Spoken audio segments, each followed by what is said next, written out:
Welcome, everyone.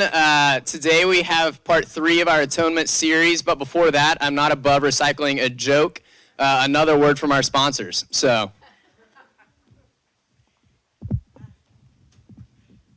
let's see if I can make this thing work. I'll just hold it. I know, I hate this part.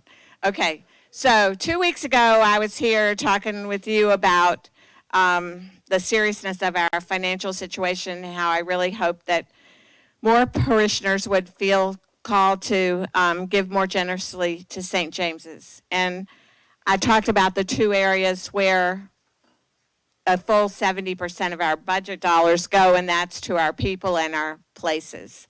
And I emphasized the need to get on more sustainable financial footing before our new rector comes, and I hope you all were as encouraged as I was by Ryan this morning. They are rocking it, and they have really good candidates, they feel, so I'm really looking forward to that.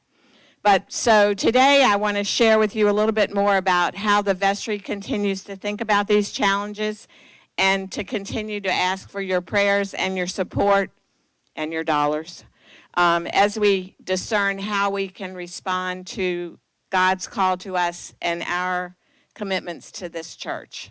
I've spoken at length about the gaps between our budget and our needs, and while that remains important and at the forefront of the vestry's mind, we are also clear that the primary goal of budgeting in the church is not really a balanced budget, but it's about faithful stewardship of the resources that God has entrusted us with.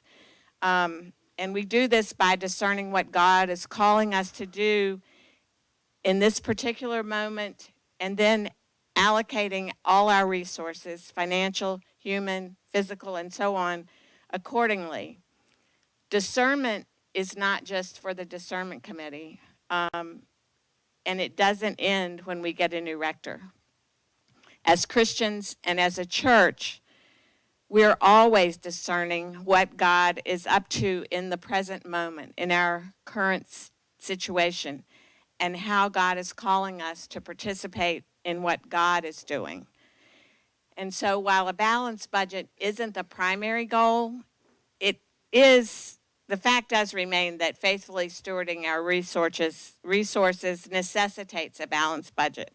And I feel confident that God is providing us with all the resources we need to do the work we're called to do. Yet in 8 of the past 10 years, we have run a deficit budget.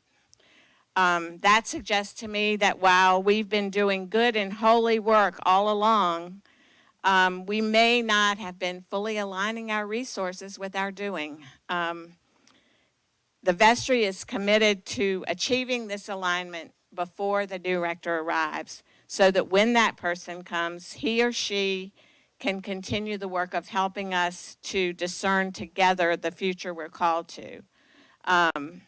This means that change is likely coming in the months ahead. We don't yet fully know what these changes will look like.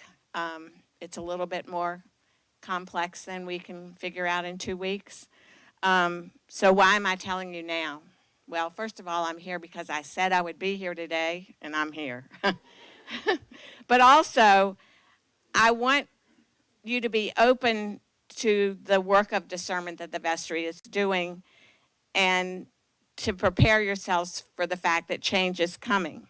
And change is not necessarily a bad thing. I think too often we think of change as a diminishment, and really change can bring a new day and a new vitality. I thought it was perhaps the Holy Spirit working when the reading for today came from Isaiah. I'm about to do a new thing. Now it springs forth. Do you not perceive it? These remarks with this verse were written before we knew that was the reading for this morning. So I think that's prescient. God is doing a new thing. And if God is doing a new thing, that means there will be change. And even now, as Ryan said, God is preparing a rector for this place.